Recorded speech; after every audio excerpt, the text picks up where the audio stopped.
Ang gwapo talaga ni Daryl. How can he just stand there? Like, nakikipag-usap lang siya tapos ang gwapo-gwapo niya. I mean, look at him. Ang ganda ng mga mata, ang ganda ng buhok, ang gwapo. Tapos yung labi. My gosh! Kahit wala siyang gawin, ang lakas ng appeal niya. Tapos yung side smile niya, nakakatunaw.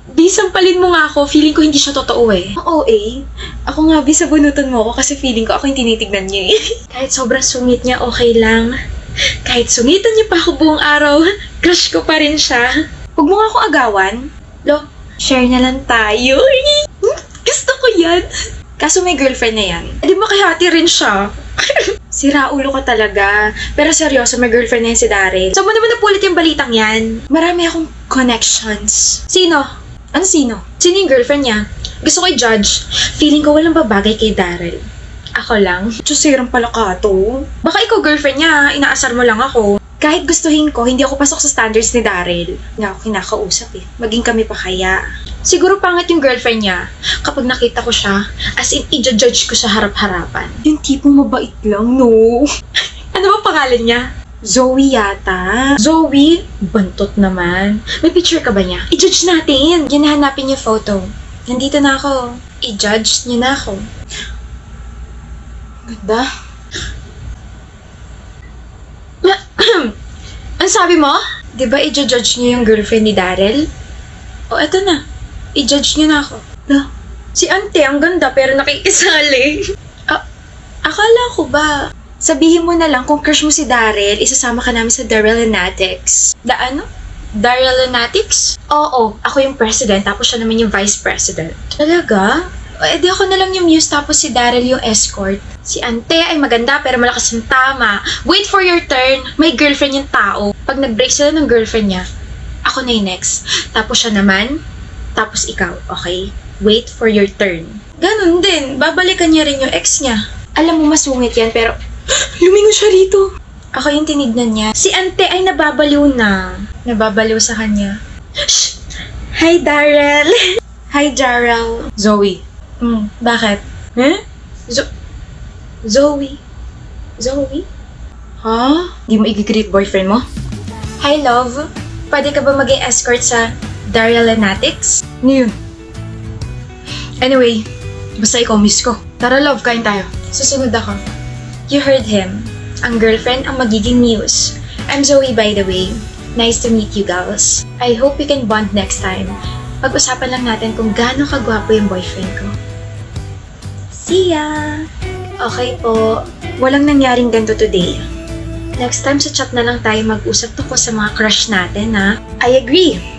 Iwas pahiya. At burahin na rin natin si Daryl sa crush list natin. I agree. Iwas pahiya. Bonnie, break na kami. Ay, we?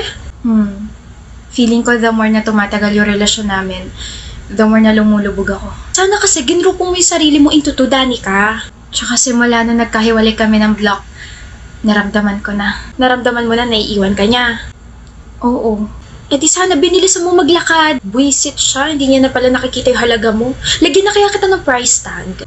Hindi ka talaga marunong mag-comfort, Bonnie. Kapag naman hindi ako nagsalita, sasabihin mo na magsalita ako, na magbigay ako ng opinion. Ngayon naman na binubuka ko yung bibig ko, naiirita ka. Ang pilosopo mo kasi. Never mind. Nakaka-stress naman kasi yung ex ko eh. Mag-iisang taon na nga kami, tapos ngayon pa siya nagloko. Ano gusto mo next year? Bonnie? Mababaw ba ako para magalit sa kanya kasi hindi ako yung sinakay niya sa passenger seat niya?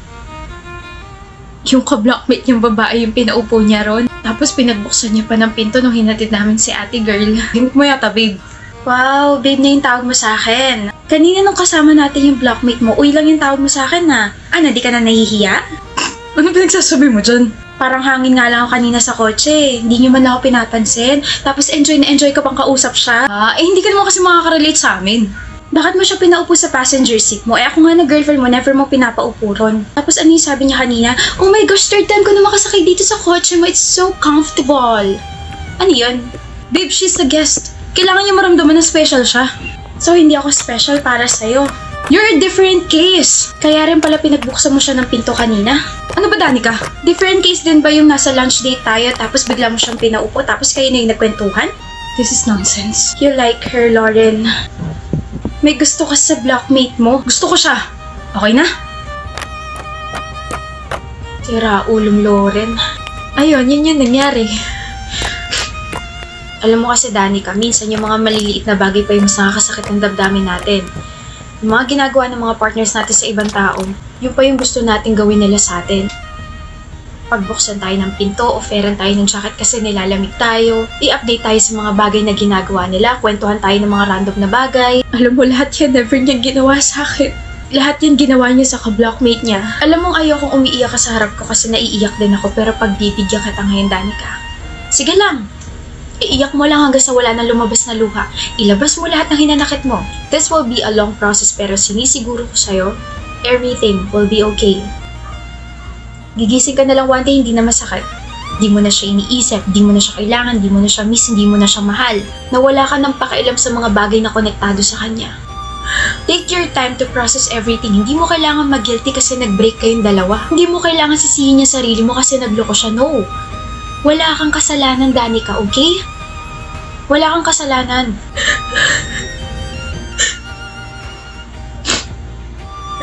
Anak nang lalo pa kang naiyak. Alam mo, Bonnie, ang pangit mo magseryoso. No? Ko naiiyak.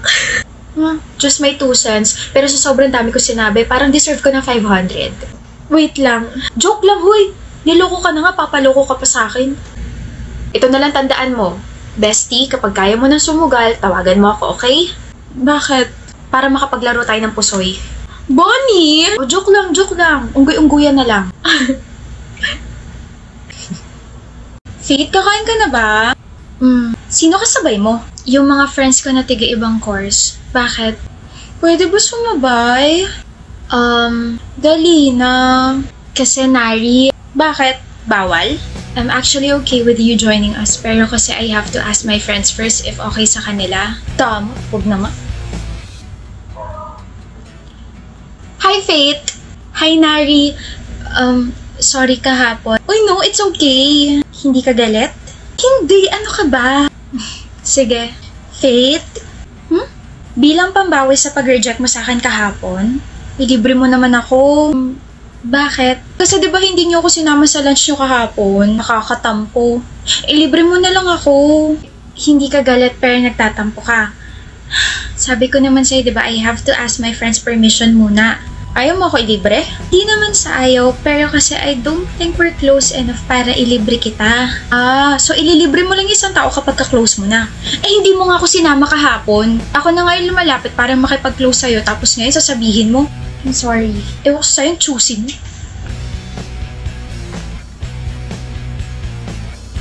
Kakainis. Init na naman ang ulo mo, Nari. Ito kasing si Faith, damot. Yung pinakatahimik at pinakamabait na kablock natin? Madamot? Sigurado ko ba si Faith yan? Mabait? Hindi naman mabait yan eh. Lumabas na yung tunay niyang ugali. Bakit ano nangyari? Dalawa kasi yung nangyari. Una, gusto ko sumabay sa kanya kahapon sa lunch, pero kasama niya pala yung mga friends niya tiga-ibang course. Tapos syempre, nagtanong ako kung pwede ba sumama, ganun-ganun. Sabi ba naman, tatanungin niya muna yung mga friends niya kung pwede. Tapos ito pa, kanina lang to nangyari ha. Sabi ko, bilang pambawas sa ginawa niyang pag-reject sa akin kahapon, kailangan niya akong ilibre. Sabi ba naman, hindi kami ganun ka-close para ilibre niya ako? Pangit na ugali. Diba, nakakalat talaga siya. No, Nari, I mean, sino ka ba para ilibre niya? Ano? Tama naman siya eh. Hindi kayo close para ilibre ka niya. Ang kapal naman ng mukha mo, te. Oo nga, hindi ka ba nakakaramdam ng hiya tapos ngayon kung ano-ano yung mga pinagsasabi mo tungkol sa kanya? What about yung pagtanggi niya sa akin kahapon? Ay nako, hindi ka kilala ng mga friends niya. They have plans tapos bigla kang susulpot doon? Kasi giganto, okay lang kay Faith na sumabay ka sa kanila. Pero hindi mo ba naisip na baka maging uncomfy yung mga friends ni Faith lalo na at hindi ka naman nila kilala? Kinakampihan niyo ba siya? Oo, Nari. Kasi sa ugali mo ngayon, ang pangit-pangit mo ka-banding. Hindi ka lang napagbigyan tapos sisiraan mo agad yung tao? But we're friends. Kaibigan mo nga kami. Kaibigan mo kami na hindi tinotolerate yung ganyang pag-uugali mo. Tara na nga. Ay nako. Hindi kapihan niyo siya. Plastic niyo. Smile, Yvonne. I'm smiling. That's your smile. Come on, smile ka naman dyan oh. For me, please. For you? Oo, smile ka naman kahit para lang sa crush mo. Ayan, okay na. Better. By the way, ganda-ganda mo. I know. Anong pwedeng i-expect namin sa love team yung dalawa? Of course, nalatag na sa amin yung mga gagawing movies, series, mall shows, meet and greets. Ayun, marami nga abangan. Sinungaling. So, kamusta naman yung relationship niyong dalawa? Masaya. Masaya kaming dalawa. We've been hanging out this past few days, keeping each other's company, getting to know more. We've been having so much fun. Getting to know more means you both like each other? Yes. No? Oh, Yvonne? Getting to know more means casual lang. Also, whenever hangout na kaming dalawa lang. Tapos yung photos namin na kumakalat ngayon sa internet, yun yung time na pinagsabihan ko siya na wag akong akbayan during group dinner kasi ang uncomfortable. Oh! And sa totoo lang, wala pang nilalatag na project sa amin. We're still waiting and wala pang final decision kung magiging love team kaming dalawa. Yvonne, ano ba? Dapat ba tayo magpanggap na okay tayo? Should we lie more? Eh, totoo naman, di ba? Our love team is not yet official. Sorry, excuse me. Please cut that out. Sumunod ka sa akin. Excuse me. Pakulo yun, ha? Do you even know what you're doing? You're stupid. Imagine 7 taong ka na sa showbiz pero parang wala ka pa rin alam sa kalakaran na to eh. Simula pa lang sinabi ko na sa'yo, cheesy stupid lies won't work sa akin, nagpapakatotoo lang ako. Tsaka bakit ako magsasabi ng mga kasinungalingan kung alam ko naman sa sarili ko na ikakasira ko rin yung mga yan? Ay nako Denzel, you could have just said na, we're good, we're friends, and we're so excited to work with each other. Eh kaso bulok ka. Everyone in this industry kilala ko bilang prangkat may matabas na dila. They know that I don't and can't lie. Eh sorry ka, na-partner ka sa isang babaeng artista na walang preno ang bibig at walang gusto sa'yo. Then what about your smile kanina, ha? You smiled for me. You like me, Yvonne. Yun ang totoo. Ah, that. Yes, that. Iniisip ko yung boyfriend ko noon. Sabi mo kasi mag-smile na lang ako kahit para lang sa crush ko. Eh, crush ko boyfriend ko, kaya ngumiti ako. Boyfriend? May boyfriend ka? Oo. Okay lang sa boyfriend mo na may ka-love team ka? Hindi pa nga kita ka-love team, kulit. Naka-unli ka ba, ha? And yes, if ever, okay lang sa kanya. O sige. Kung matuloy man tong love team natin, hindi siya magsiselos? Ano ka ba? Naka-enroll yun sa anti-selos program ni Jack. Aside from that, alam ko yung limitasyon ko as an actress. Excuse me? Yes, hello. Let's continue na the interview. May mood swings lang kasi talaga tong si Yvonne eh. About the interview, it's already cancelled. Huh? We got a call from your management and they canceled the shoot. Excuse me? Tignan mo tong ginawa mo, Yvonne. Sinira mo tayong dalawa, sinira mo ko. Dawit tuloy yung pangalan ko dahil sa kakagawa mo kanina sa interview. Wisit? Ako ang sumira sa'yo? Baka ikaw ang sumira sa sarili mo. What? Nag-text sa akin ng management. Sabi nila, they want me to stay away as far as I can from you. Why would they do that? You're clueless? Really, Denzel? You're trending right now. I mean, someone exposed you and I think kanina pa tong post na to. Cheating, bullying, and violence towards your past schoolmates, hindi pa marunong humingi ng tawad sa mga biktima at hindi lang yon. When you were 16 daw, may na-hit and run kang isang babae. My gosh, mukhang marami kang pagbabayaran ah. Handle your own issues. I can't save you from this, Denzel. Manager kita, di ba? Just please help me. Hindi na ngayon. Okay? Everyone hates you. Madadawit na rin yung pangalan ko dahil tinulungan kitang tumakbo dati. Sumuko ka na lang sa pulis lalo na at kalat na ngayon sa social media yung video na na-hit and run mo yung babae. How? I made sure na wala na yun ah. Well, I guess the victim retrieved the CCTV footage. She's alive, Denzel. She's alive? Akala ko patay na siya. Si Yvonne yung nabangga mo dati. Alam niya na ba na ikaw yung na-hit and run niya? According to my sources, alam na niya. At alam niya na rin ba na ikaw yung nag-expose sa kanya? Na tinulungan mo yung mga ibang nabiktima niya? That? No love. Hindi niya rin alam na matagal nang alam na management yung mga ginawa niya. Kaya nga 1 taon na siyang walang project, diba? Tapos he was so excited na ma-partner sa akin kasi akala niya okay na lahat. Eh kaso nag-bounce back na sa kanya. Success plano mo, love. Nag-showbiz ka dahil sa kanya. Binuo mo yung pangalan mo tapos nagsumikap ka para magkaharap kayong dalawa. I'm impressed. Dapat lang. 7 taon ako naghirap sa showbiz para lang mapabagsak siya. Congrats, Yvonne. Hindi na siya makakaahon pa. This calls for a drink, love. Let's go. I move ka na, sir. Po, tinignan mo na tong stall namin so you have to stay and buy here na. Shh. It's okay, sir. This happens all the time. Hindi niyo po kailangan malungkot, magalit, umiyak o tumakbo. Madam, nandito po ako para tulungan ka kaya naman welcome dito sa... Andok. Kasi miss, Calm down, sir. Now you have to choose kung alin dito sa mga Andox favorites ang kakainin at kailangan mo. Nandito po ako para tulungan ka. Una sa listahan, ang paborito ng bayan never nawala sa pagkainan, ang lechon manok na inihaw sa perpektong temperatura. Malasa, masustansya, juicy, at masarap. Pwedeng-pwede sa kahit na anong okasyon.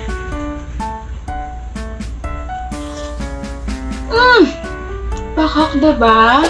Baka ang susunod. Baka ang susunod. Presenting ang lechon baka. Hinahanap-hanap sa inuman dahil pwedeng gawing pulutan. Ito ang lechon baka, pwedeng kumain ka na. Baka pwedeng bumili ka na. Yummy! Dok, ito. Huh? Anong ito? Tsaka hindi ako doktor. Dok, ito nga! Ito na nga susunod. The Dokito Frita! Bak! The golden perfected fried chicken na kay sarap, kay lutong, at pwedeng-pwede ihanda sa children's party. Sir, may anak ka ba? meron. Bili mo na. Dok, ito. I-frito mo na lalo ang Dokito Frito. Wow. Sir, anong isda ang namamaril? Ano? Bang! Goose! Bang! Nga! Stuffed with fresh tomatoes, onions, and spices. I-imagine ko na naglalaway ng magbabarkada nakakatapos lang lumangoy sa dagat. Sarap! Busag! Sir, naglalaway ka. Sorry. Sir, nga po pala, ang pangalan ko po ay Liem. Okay. Tapos ang surname ko po ay Po. Unique naman ang pangalan mo. Liempo.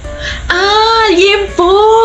Or si Sir hindi na slow. Presenting my most favorite, the also flavorful Liempo na masarap i-partner sa kanin tapos magkakamay ka. Tapos kakainin mo to na mag-isang may celebration man o wala basta sa'yo lang. Bakit? Sarap nito, sir. Balutan mo ako lahat ng mga minention mo. Tigda 2, please. Po? Wala sana akong balak bumili kaso ang galing mo mga sales talk eh. Sakto may celebration kami sa office. I'll bring those products and I'll make them love Andox. Perfect! Sir, gawin mo ng tigta-3. 3 manok, 3 liempo, 3 sets of Dokito, 3 bangus, 3 baka. Susi ka pa? 2 boxes of each Andox favorites ka mo po? Sir, very good decision. Perfect! Wow, so good, so nice. I'll be right back and forth, left and right, sir.